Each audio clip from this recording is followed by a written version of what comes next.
Muy buenas tardes, distinguida teleaudiencia del ciberespacio, nuevamente con ustedes en Habla la Palabra.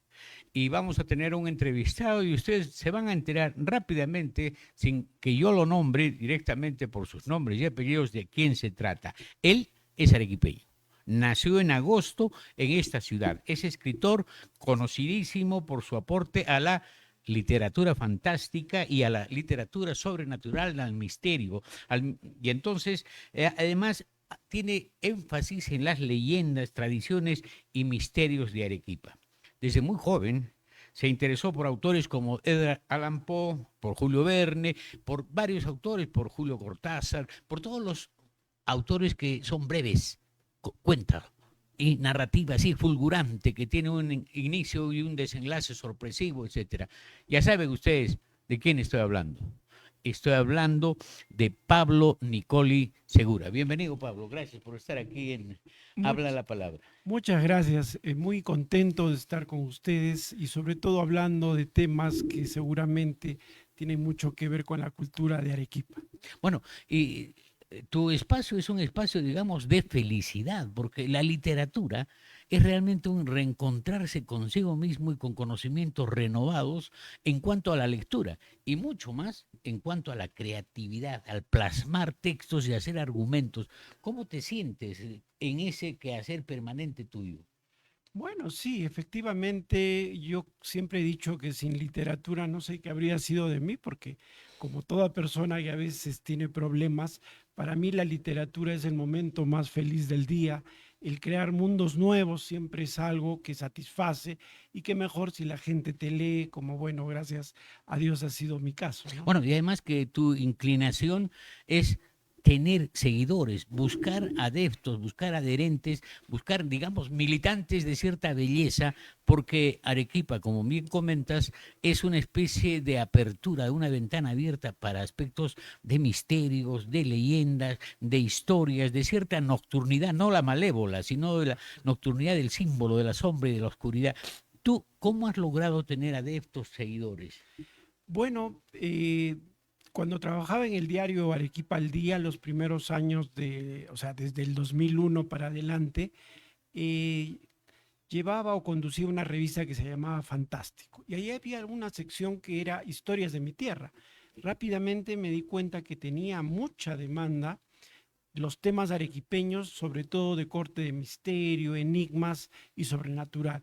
Entonces, poco me fue llevando por esos cauces, no solo en el aspecto literario, sino también de investigación, dentro de lo paranormal, lo periodístico, la historia de Arequipa, y así, bueno, fui conociendo ese camino, ¿no? Bueno, y entre tus adeptos, tus adherentes, ¿cómo es la visión esta de género? ¿Hay inclinación femenina más por la literatura de misterios de los hombres, de los masculinos, entre mayores, entre gente adolescente? ¿Quiénes son los que más o menos son susceptibles de emocionarse con el trabajo que realizas? Yo creo que el grupo grande es muy parecido entre damas y varones, pero sin duda la gente joven, es decir, de los adolescentes a los 40 años, creo que son los que más me leen y los que más gustan de estos temas relacionados a los enigmas, ¿no? Ahora, mucha gente dice que pues, la literatura tiene que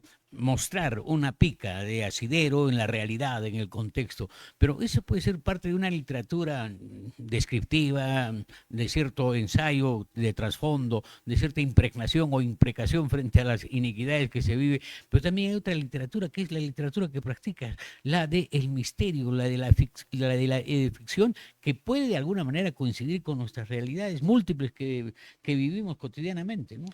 Bueno, yo hago literatura fantástica y esto no puede ser solo ficticio, ¿no? Siempre se apoya en la realidad, sin duda, pero justamente esa relación entre lo real y su ruptura es lo que a mí me gusta hacer, que como digo, en la literatura de fantasía, lo sobrenatural. Ahora, el asunto en la creatividad y propiamente de tu trabajo, ¿cómo manejas tus tiempos? No solamente al tiempo de la creatividad, es decir, cuando entras al teclado, a la creación, a la pantalla, a la computadora, y también el otro, el tiempo donde desdoblas tú el argumento y lo trasladas a la parte de ficción, de misterio, del relato del argumento en sí. Bueno, cuando recién empecé yo anotaba todas las ideas que se me venían y no quería olvidarlas. Entonces luego me ponía a trabajar esas ideas. Pero con los años y hoy en día, a veces solo me siento a la computadora sin ningún argumento previo, quizás vi una imagen y empieza el cuento y se va haciendo poco a poco. Y eso es lo bonito, porque yo mismo no sé en qué va a terminar, pero esa forma de trabajar ya la tenía, por ejemplo, Julio Cortázar, Ujú. uno de mis escritores favoritos. Y es muy lindo poder hacer algo de cero y al final ver que es como un nacimiento literario, ¿no? Claro, pero ahí también haces la revisita, la relectura. Una vez que has armado, es como un lienzo, ¿no? Has armado el texto, tu narrativa, crees que ya está bien, pasaste el primer escollo del armado del texto, Ujú. después vuelves y dices, no, reajuste, reajuste. Es como te digo, el pintor lo hace, pero dice, no, otro color, otro detalle, otro rasgo, otro trazo, y así lo vas armando. Claro, siempre hay un pulido que a veces puede demorar incluso más que lo que uno ha demorado en escribir el cuento, ¿no? Siempre es necesario, pero tampoco es bueno exagerar, ¿no? A mí lo que me gusta es que cuando empiezo un cuento que usualmente tiene 3, 4 páginas, hasta un poquito más puede ser, que sea de un tirón. O sea, no lo dejo a medias, hasta no terminarlo. No sé por qué ya me he acostumbrado a eso y creo que sale mejor hacerlo de un solo tirón, como decía Edgar Allan Poe. Claro, y el tirón también es para el propio lector, o sea que se sienta, lee y se sacia acabando el cuento. Exacto, sí, Ma- esa es la escuela de Edgar Allan Poe y de otros escritores de corte ingleses, como digo, los victorianos. Todos van por ahí, ¿no? Apuntando a un tipo de literatura fantástica, media romántica, gótica, como me dijiste hace un momento, y que a mucha gente le gusta, ¿no? Porque está usualmente exenta de violencia. Es una literatura romántica. Claro, además es purificadora, definitivamente uno no se deshace de la realidad, al contrario, se libera de la mala realidad para crear una realidad que tenga mayor firmeza en la construcción de su propia personalidad, eso es innegable. Por eso Ujú. la literatura es liberación. Claro. Dime, entre tus escritores favoritos, ¿cuáles están del ámbito peruano para después abarcar los otros Claro. escenarios? Sin duda, como yo no soy novelista, sino narrador de cuentos y de relatos, mi escritor favorito es Julio Ramón Ribeiro, ¿no? Un Claro. maestro de maestros. Y en segundo lugar, Clemente Palma. Clemente, Sí, claro, Clemente Palma tiene, bueno, ahí Harry Belafonte, uno de los cuentos de ficción, habla en la primerita antologada es Clemente Palma y sus sí, cuentos, ¿no? Pero claro. hay varios también muy interesantes. Vamos a un asunto y aquí de Arequipa. ¿Quiénes crees que están más o menos continuando las líneas maestras que estás trazando en esto del cuento fantástico, del cuento de misterio? Bueno, yo he pertenecido a 3 grupos literarios y siempre hemos sido entre 10 a 15 escritores aquí en Arequipa, todos haciendo literatura fantástica o en base a lo que es Arequipa como ciudad inspiradora, ¿no? Hay muchos nombres, no todos han publicado libros, algunos son simplemente trabajos de participación en antologías, pero por ejemplo al grupo Cosmogonía, en el cual pertenece también mi amigo Antonio Casas, ya hemos publicado 4 libros con un promedio siempre de 9 o 10 autores, todos en torno a la literatura Y todos fantástica. arequipeños, Bueno, yo creo que el noventa por un gran ciento porcentaje. Sí, así es. Ahora, en tu creatividad, ¿cómo estás manejando los tiempos de la narrativa en sí que estás trabajando? Bueno, un poco como viene en realidad. Ujú, Yo no tengo un orden estricto, tampoco es que espere la inspiración para escribir, sino a veces la idea lo ataca a uno. ujú. El escritor en mi caso es alguien que tiene unas orejas muy grandes, ¿no? Un radar. Entonces cualquier cosita, incluida esta entrevista, puede ser el Un inicio de un acicate relato, y un de un estímulo, cuento, ¿no? ¿no? Claro. Y así trabajamos, creo, todos. Pero ya digo, con los años y sobre todo gracias a la ayuda del periodismo en el que estaba en algunos periódicos, uno ya tiene facilidad para escribir. esto de la página en blanco para mí no existe. Ujú. Podría escribir en este momento un cuento, mañana, sin necesidad de Claro, esa esperar. fluidez, esa facilidad, Sí, hace porque estés en permanente training, en exacto. permanente calistenia y ejercicio de Sí, pensar. Para eso sales a la calle a observar a la gente, escuchar lo que dice, porque los pareceres humanos tan diferentes y disímiles en algunos, o las conductas, las reacciones en las colas, bueno, o ir al tumulto de un partido de fútbol en las graderías, eso te influye también, te es un insumo. Antes, al inicio sí. Hoy en día no necesito buscar las ideas. Están ahí y es fácil pescarlas y vienen permanentemente. Entonces, Ujú. como digo, a veces incluso sin la idea, simplemente me predispongo a escribir y escribo algo. Ya. Sí, es cuestión de Y, práctica. por ejemplo, no sé si sea pertinente decirte esto, pero Ray Bradbury en sus crónicas marcianas Sí. habla de mundos encontrados y antagónicos, ¿no? Es decir, terráqueos con marcianos, terrícolas, y entonces se juxtaponen. Tú que amas tanto a Arequipa, ¿has pensado construir un paralelismo de la Arequipa tradicional y una Arequipa del futuro que, sin necesidad de colisionar, vivan en diferentes tiempos, pero en el mismo lugar? Sí, ya lo he hecho. Tengo varios cuentos escritos sobre la Arequipa del futuro con distintas temáticas. Incluso uno de los libros del grupo Cosmogonía tiene que ver con ese tipo de cuentos. 8 autores que escribimos sobre, por ejemplo, qué hubiera pasado si el Perú hubiera ganado la guerra del Pacífico, Ujú. ¿no? Bueno, Es es como una ucronía, ¿no es una cierto? ucronía, sí, Claro. pero muchas veces está mirado hacia el futuro, ¿no? No siempre paralelamente a nuestra historia. Pero sí, eso lo hago siempre porque los géneros que me gustan son la ciencia ficción, la fantasía, el horror y bueno, las leyendas. Claro, y entonces no necesariamente el misterio tiene que ser rival de la ficción. Al contrario, se complementan y arman un trenzado de argumentos, ¿no? Bueno, en realidad el misterio puede estar en cualquier temática de Ujú. ficción. O sea, no es un género en sí. Es un complemento por ejemplo, puede haber un misterio implícito en la ciencia ficción.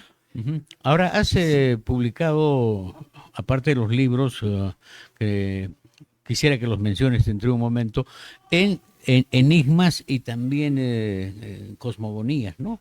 Sí, En Arequipa al Día lo hiciste con fantástico. Fantástico, Sí, después Enigmas enigmas en el diario de en noticias. Diario Noticias. Ahora, ¿por qué no continúas en ese espacio como fuera un encarte dentro del periódico que llegue y que venga? Porque de todas maneras, nutrirse de esta literatura por un sol 50 que Ujú. vale el periódico es pues realmente una joya, ¿no?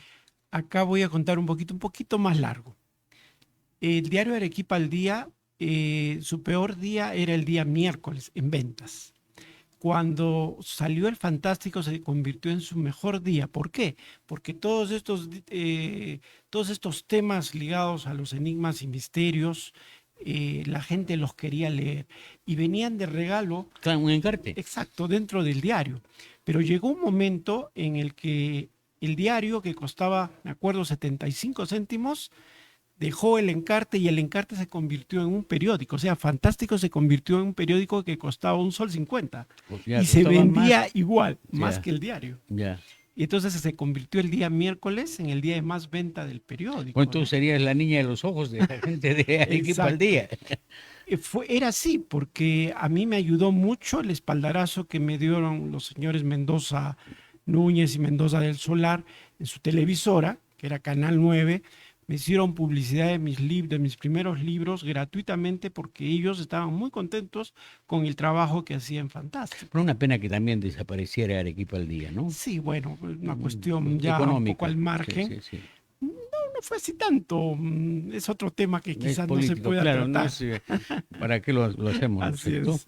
Y en el diario Noticias, En el diario de noticias continuó de alguna manera con otro nombre, el mismo tipo de suplemento, pero eh, démonos cuenta que ya los periódicos no venden lo que vendían a inicios del siglo ujú, XX. O sea, ha habido ya un corte y una caída enorme que lo ha reemplazado las redes sociales. sí, sí, es Entonces ya no se innegable eso. puede hacer en la práctica lo que se podía hacer hace todavía 20 o 25 años, ¿no? Ahora, ¿tienes un grupo actual que tenga esa asiduidad, permanencia de cenáculo, de que se reúnan, debatan, discutan y planteen propuestas?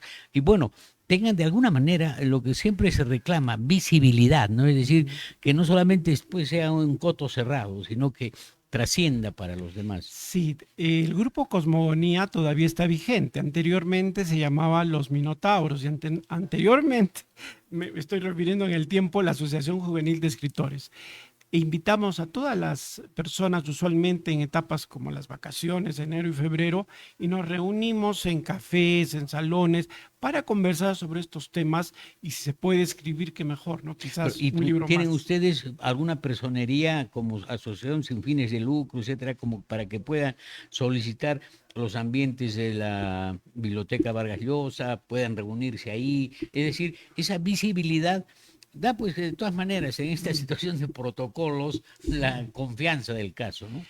No, en realidad lo hacemos un poco particularmente. Ya. O sea, salimos del aspecto de instituciones y lo hacemos como amigos Ujú. en el café y a veces nos reunimos para leernos cuentos o darnos ideas y como digo, de ahí salen los nuevos trabajos, Claro, ¿no? pues es un cenáculo, digamos, no como es una palabra fea, como una torre de marfil, pero están ustedes.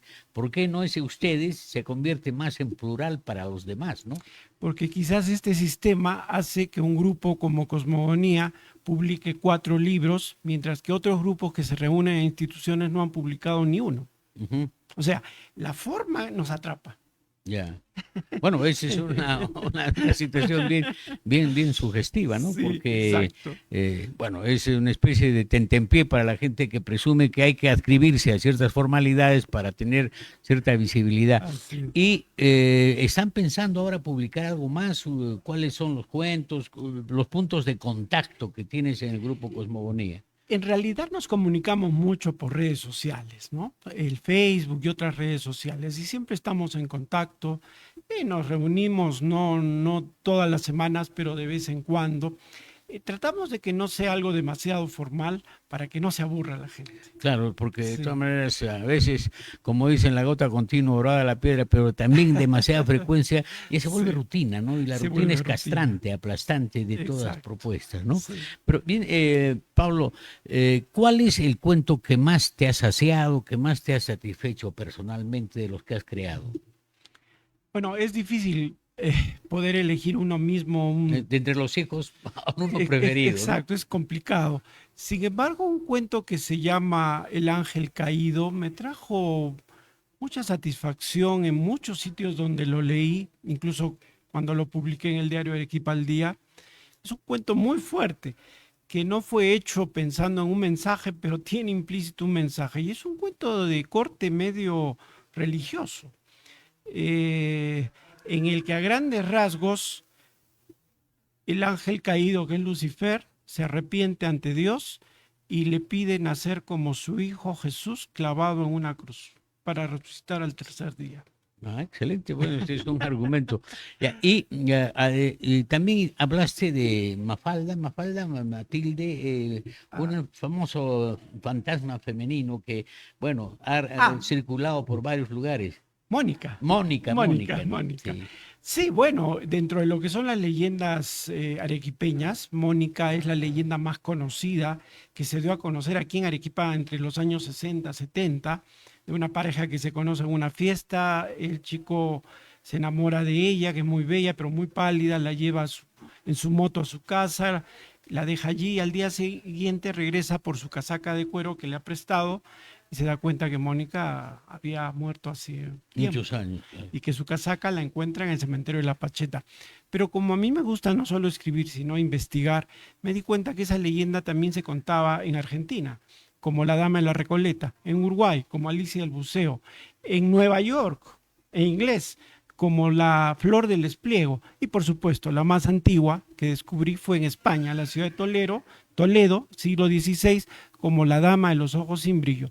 Todas la misma historia, pero con distintos matices, distintos nombres, distintas épocas, pero en sí la misma leyenda. Esos son hechos subculturales permanentes, subterráneos, ¿no? De préstamos, de yuxtaposiciones y después de atesoramientos, ¿no? Claro. Pero ahí en Arequipa, tú me has comentado que mucha es la influencia de este pensamiento literario, misterioso, en las corrientes españolas que influyen en Arequipa, una Arequipa colonial, citadina, de empaque religioso, ¿no? Claro, es que antes de la llegada de los españoles a la ciudad de Arequipa lo que había era mitos, no leyendas. Las leyendas no existían, las leyendas las traen los conquistadores españoles desde la fundación, y Arequipa, siendo una de las ciudades más casi se sentía como colonia española, incluso la independencia fue en 1825, ni siquiera en 1821 tuvo que venir Bolívar para que los arequipeños entendieran. Bueno, y se consolida después de la batalla de Ayacucho, ¿no? Exacto. Y entonces siempre ha tenido una influencia en el aspecto de leyendas muy importante de España. Otra leyenda que se cuenta en España es la Santa Compaña. Aquí es la procesión de las ánimas, también muy conocida. O el cura sin cabeza, que aquí se cuenta en el pasaje de la catedral, también se cuenta en España. Y así hay muchas más. Bueno, y entonces eso no le quita singularidad a lo arequipeño, al contrario, le da una especie de afirmación de cierta universalidad con toque regional. Claro, al ponerle elemento arequipeño ya se hace propio también de alguna manera la leyenda, aunque el origen sea de otro lugar. Ahora, ¿estás tú también en esta perspectiva como promotor artístico y cultural, teniendo tu podcast, tus apoyos educativos a través de enseñanza de la metodología del cuento, estructura narrativa, etcétera? ¿Cómo te está yendo en esa experiencia? En realidad no me dedico desde hace años que daba cursos taller mucho a lo que es la enseñanza hoy en día de la literatura. A lo que me dedico hoy en día básicamente es a difundir la historia anecdótica de Arequipa. Historia, estamos hablando de historia real, pero no la académica, aburrida, con solo fechas y nombres. No, aquellas cosas misteriosas, pero que son históricas. Claro. Bueno, porque la academia, perdóname que lo diga, es al contrario de Midas, ¿no? Midas todo lo que tocaba lo convertía en oro. Aquí todo lo que toca la academia lo paraliza, lo congela y lo vuelve un cuerpo muerto. Realmente es así, porque además trasladan, recapitulan y todo lo de afuera, y no hay un pensamiento reflexivo. Este es tu libro de anecdotario histórico sobre temas curiosos, misteriosos. ¿Dónde lo tienes? ¿Cómo se puede conseguirlo? Bueno, en realidad lo tengo agotado. Es un libro que publiqué ya hace unos 8 o 9 años atrás. Son noticias curiosas que encontré en el diario El Pueblo. Yo tenía la idea que Diario El Pueblo tenía una biblioteca de todos sus, hemeroteca de todos sus periódicos, y cuando fui me di cuenta que no, que solo tenían los periódicos desde 1990 hasta hoy, y lo demás no. Y entonces Bueno, ahí la historia, perdóname que te corte, sí, de Morales Blondet, que fue un sí, cuestionado director de Arequipa, o digo, del diario El Pueblo, y sí. parece que llevó todo, pilló algo. Bueno, se oscureció ese asunto, ¿no? Es una pena. Lo que pasa es que como hubieron luego varios dueños, se repartieron parte de esa hemeroteca. Es un crimen cultural. Yo no sé, pero pude conseguir, gracias a la ayuda del administrador del diario El Pueblo, muchos periódicos que se trajeron de una casa, si no me acuerdo, de Paucarpata, pero que eran periódicos grandes, empastados, que estaban terribles, pero Polillas y humedad. exacto, leyendo con tapabocas, con lupa, día a día. Me demoré 6 meses, todos los días trabajando para hacer el libro de noticias curiosas. Y, Pero a pesar de esa dificultad, sí, entusiasma claro. encontrar la noticia, la cosa, y es realmente eureka, lo conseguiste, ¿no? Exacto, además noticias que no se iban a volver a leer, como por ejemplo que a principios del siglo XX aparentemente pasó un ovni por el cielo de Arequipa. O que algo curioso, un muchacho que en 1920 se había comprado un coche, se fue por los portales de la plaza de armas, no por la pista, y casi atropellando a las personas. O cosas curiosas, como un joven que estaba en la cárcel, que parecía que estaba medio loco y que decía ser Lucifer. noticias increíbles, muy Ujú. buenas todas. Son 200 noticias de ese libro. Lamentablemente ya está agotado, tengo que sacar una nueva edición. Claro, de todas maneras, porque Sí. eso ilustra y eso Ujú. fortalece pues las identidades. Tú sabes que ahora somos tan evanescentes respecto de Sí, identidad y un día somos uno y al día siguiente somos otro, antitético y diferente a lo que, bueno, nos sí. hemos planteado, ¿no? ¿En qué estás empeñado? ¿En qué cuentos? ¿En qué tareas? Bueno, en realidad tengo ya 2 libros para publicar, hay que armarlos. Yo creo que en 2 o 3 meses voy a tener por lo menos uno nuevo y ya hace mucho que ni los presento porque ya son 30 libros. Presentaba los primeros emocionado, pero ahora ya es algo que va viniendo, viniendo. Ujú. Entonces va a ser un libro sobre relatos de Arequipa, siempre con temas novedosos. Pero sería interesante una retrospectiva, ¿por qué no la preparas, Pablo? Con Ujú, todas tus publicaciones, de todas maneras, porque hay que abrir el apetito a los ujú, lectores, hay que avivarles cosas y esto en 3 o 4 días en la ujú. Casa de la Cultura, o en la Biblioteca Vargas Llosa, en la Sí. Alianza Francesa, bueno, donde tengas tú los contactos, Ujú, mostrar los libros, conversarlos y hacer una didáctica, una pedagogía, que eso es fundamental porque bueno, es lustral, ¿no? Es ujú. catártico. Sí, sin duda siempre es importante fomentar la lectura. Sin embargo, yo escucho mucho a la gente decir de que ahora se lee menos. Yo tengo la idea contraria. Eh, la lectura en general, me refiero, no solamente de libros. Yo creo que ahora se lee más. Y lo digo con la seguridad de haber visitado más de 100 colegios en Arequipa a lo largo de estos últimos 30 años y en donde veo mucho entusiasmo, sobre todo con este tipo de literatura ligada a Arequipa, a los misterios y a lo sobrenatural. Mucho, mucho. Ojalá sea cierto lo que dices, ¿no? Ujú, Pero de todas maneras es un acerto. Yo pienso que pueda que se lea más, porque te ujú, estás pegado al celular, al teléfono mágico, claro.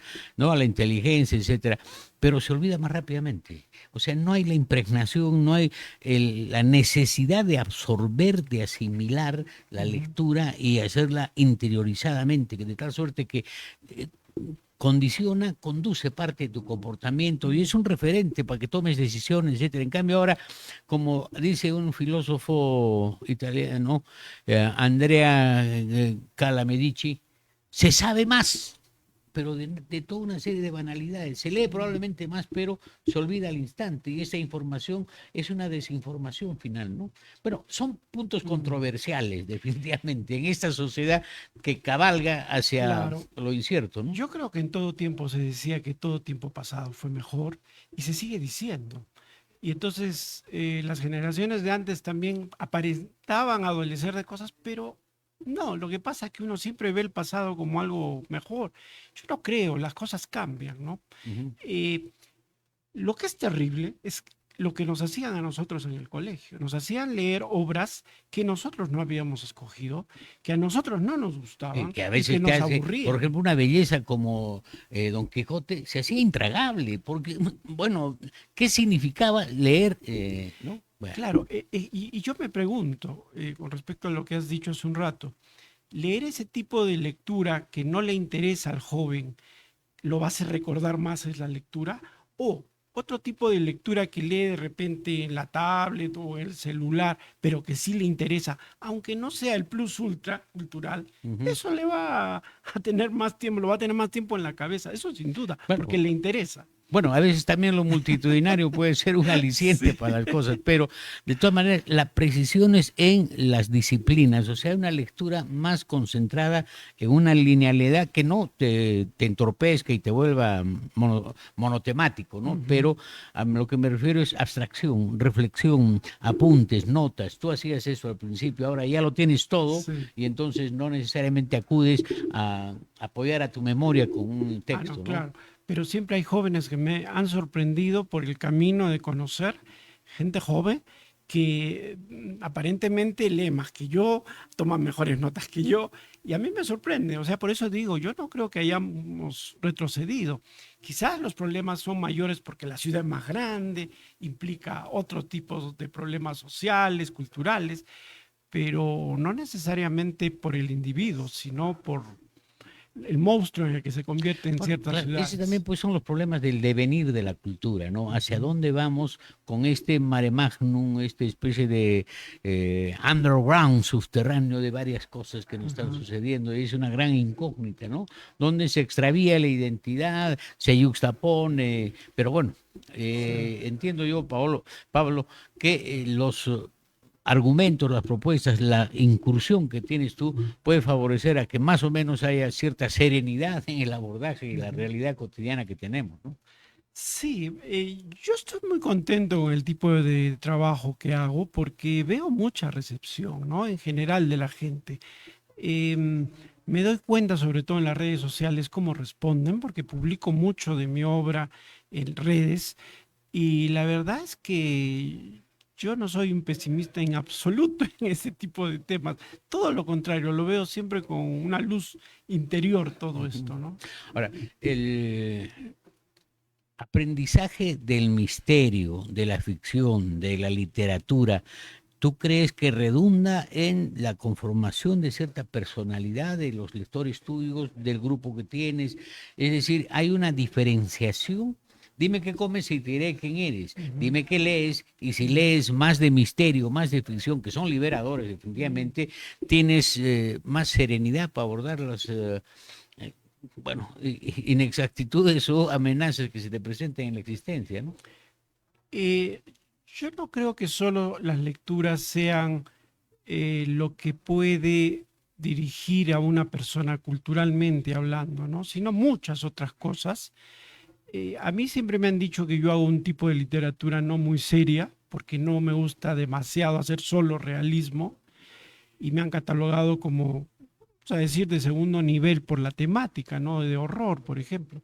Sin embargo, creo que uno se va haciendo a sí mismo en el conocimiento y no necesariamente solo por lo que escriba o lea, sino en general por muchas cosas Claro, que además hace. la literatura no necesariamente tiene que ser ensayo, no tiene Ujú, que ser un manifiesto y una propuesta de diferente naturaleza, ¿no? Es claro. decir, la verdad de las mentiras, ¿no? La que Ujú, dice Vargas Llosa, es decir, sí, cómo la ficción te ayuda a qué gente no le ha hecho satisfecho, o al menos las ocurrencias que había en la tía Julia y el escribidor, ajá, o en Pantaleón y las ilustradoras, por claro. citarlo a Vargas Llosa, es Sí, decir, sí. en los cuentos, en las cosas, uno siempre los tiene en la cabeza y son referentes que te sacian, pues, te sacuden ciertas cosas y te dan emotividad, ¿no? Claro, el propio Vargas Llosa decía que se había reído mucho mientras escribía Pantaleón y las visitadoras, ¿no? Ujú. No será su mejor obra, pero llegó a mucha gente y Bueno, y gustó. había muchos críticos, al menos, Ujú, que dicen, no de Pantaleón, pero por ejemplo de la tía Julia y el ujú, escribidor, ¿no? sí. Que, bueno, tu paisano Enrique Chirino Soto, dice, de un paporretazo me la leí, arranqué a las 8 de la noche y terminé en la madrugada, pero me la leí de un solo viaje, ¿no? Es Claro, decir, que uno se siente pues satisfecho en la lectura, va concurriendo a las cosas y sea absorto por el texto, claro. ¿no? Eso es lo importante, creo, ¿no? Que haya un gusto por la lectura, por temas que a uno le apasionan, no tienen que ser académicos ni tan serios, ¿no? Sí. Dime, Pablo, ¿por qué esa tu inclinación tan particular, tan fervorosa, tan auténtica de sentirte arequipeño, hiperarequipeño? Bueno, no lo sé. Desde niño, yo nací en Arequipa, en el centro de Arequipa, además, en la calle San José. La arquitectura arequipeña siempre me motivó a pensar cosas. Yo veía dos ciudades desde niño. Veía una ciudad real y una ciudad fantasmal al lado, y donde se prestaba a imaginar cosas, ¿no? Como si todo tuviera un doble sentido. No sé si fuera la arquitectura tipo española o mestiza en todo caso, pero eso me motivó y como empecé a escribir en el centro, las cosas del barrio, lo que sucedía, creo que, bueno, eso me cautivó desde siempre, el tema arequipeño, ¿no? Claro, ese es pues psicoanalíticamente el imago mundi, lo Ujú, eidético, es decir, lo primero que ves te sorprende y es pues justamente lo que lo haces tuyo, ¿no? Y ahí sí. está el asunto que es incomparable, insustituible, intransferible, definitivamente, Por ¿no? ejemplo, La talla del diablo del púlpito en la catedral fue algo que yo desde niño veía y que me motivaba muchos pensamientos y que luego comencé a escribir cuentos en relación a esta talla. También investigué toda la historia que tiene este púlpito desde que se hizo hasta que llegó y todo eso siempre me fascinó, ¿no? O lo que hace unos días hablaba en los medios. Nadie sabe dónde está la tumba de Mariano Melgar porque se perdió en el cementerio de La Pacheta, aparentemente con los terremotos. Y algunos incluso dicen que nunca llegaron esos restos a Arequipa. Son misterios muy interesantes. Enigmas, ¿no? Enigmas que están dentro de la historia y que siempre a mí por lo menos me ha motivado a escribir y a investigar. Bueno, y haciendo un paragón, no sé si a alguien le interese, yo soy puneño y me siento súper, hiper puneño, es decir, el entroncamiento emocional, el paisaje, la geografía. Mucha gente vitupera la geografía del altiplano, pero es una maravilla. Imagínate un lago interior, un mar interior, que es 2 veces que el departamento de Tumbes, porque bueno, tiene una parte que pertenece limítrofemente a Bolivia, pero todo lo que ha generado el altiplano, los colores, había mucha gente que yo entrevisté, por ejemplo, a Juan de Dios Talavera, y todavía yo le puse el título, un puneño nacido en Arequipa, porque él se sentía fascinado por los colores, lo mismo el Toto Núñez Rebasa. Me decía Hernán, los campesinos de Puno miran 15, 20 colores donde la otra gente ve 3 o 4. Es decir, son mundos que se te impregna desde niño y ya pues no los cambias, ¿no? Es tu sustancia. Lo importante es resaltar cada lugar, ya sea de nacimiento o no, pero viéndolo pues con esos ojos casi de primerizos, ¿no? De niño, que es todo nuevo y que, como dije al inicio, tiene una luz propia, porque eso de alguna manera es lo que a uno lo hace amar, el lugar en el que ha nacido o las cosas que ha visto desde niño. Bueno, para terminar, Pablo,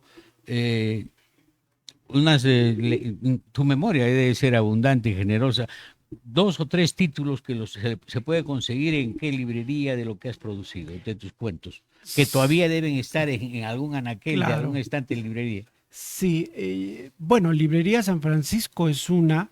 Hay otras librerías, pero creo que la más conocida. ¿El lector también? No, el lector no. La librería Tribolites también es otra que está en San Agustín. O el Gato Lector que está en Puente Bolognesi. Libros como Arequipa y sus misterios, del cual ya he vendido más de 31,000 libros a lo largo de los años. O sea, ¿31,000? Sí, es mi libro más vendido. En colegios, sobre todo. Es una maravilla. Sí, vendo en clases, ¿no? Entonces son usualmente 25 o 30 libros en cada clase por muchos años y ese es el libro que creo es más conocido de mi producción. Hay otros como por ejemplo Arequipa Inexplicable o Arequipa Casas Encantadas. Bueno, en realidad se encuentran en Librería San Francisco sobre todo. Bueno, sí. Una felicitación, gracias. Un abrazo generoso y además sincero. Bueno, es un trabajo y una apertura y una biografía interesante que debe sentir satisfacción y orgullo para la gente de Arequipa y del sur del país. Un abrazo, Paolo. Muchas gracias. Los felicito por este tipo de programas que resaltan los valores y a las personas que hacen cultura en todas las ciudades. Ha sido Pablo Nicoli Segura, aquí en Habla la Palabra. Nos vamos hasta la próxima semana y como decimos, si Dios me da vida y a ustedes paciencia.